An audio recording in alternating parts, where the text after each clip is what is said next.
ఇబ్బంది పడతారు. ఎందుకు పడరండి? ఎందుకు పడరు అనుకుంటున్నారు మీరు? నేను ఎవరిని ఇబ్బంది పెట్టదని నేను చెప్పినానా? అధికారంలోకి వస్తే మీ తోలు తీస్తానని చెప్పినా కదా, మరి ఎందుకు తీయను? మంచితనం చూపిస్తారనుకుంటున్నారా? మీ దగ్గర ఎంతమంది మీరు తప్పుడు కేసులు పెట్టలే? మీరు ఎంతమంది జీవితాలతో మీరు ఆడుకోలేదు? మిమ్మల్ని వదిలేస్తారని ఎందుకు అనుకుంటున్నారు మీరు?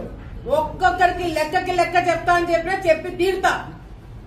నేను ఎవరి మీద నేను ఇది చేయను, నేను అన్ని మంచి పద్ధతిలో పోతాను, నేను చాలా మంచిదాన్ని దయచేసి అనుకోకండి. మీరు తప్పు చేసింటే భయపడండి, తప్పు చేయకపోతే ప్రశాంతంగా ఉండండి. డెఫినెట్ గా నాకు రెడ్ బుక్ ఉంది. రెడ్ బుక్ అంటున్నావు, పెట్టుకున్నా రెడ్ బుక్ నేను కూడా. దాంట్లో మీ పేర్లన్నీ ఉన్నాయి. నా వల్ల నేను ఓపెన్ గా ప్రెస్ ముందర చెప్తున్నా, నా వల్ల 100 మంది లిస్ట్ రాసి పెట్టుకున్నా. ఇంకా 2-3 పాపమని తీసేస్తున్నాను గాని 100 మంది నా వల్ల ఇబ్బంది పడబోతున్నారు.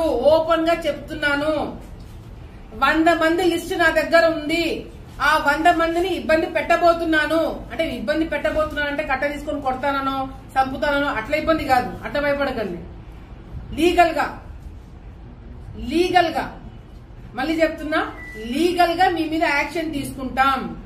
మీరు చేసిన అరాచకాలు బయట పెట్టి ఆధారాలు నిరూపించి మరి మీ మీద కేసులు పెట్టిస్తాను. మిమ్మల్ని వదిలిపెట్టము.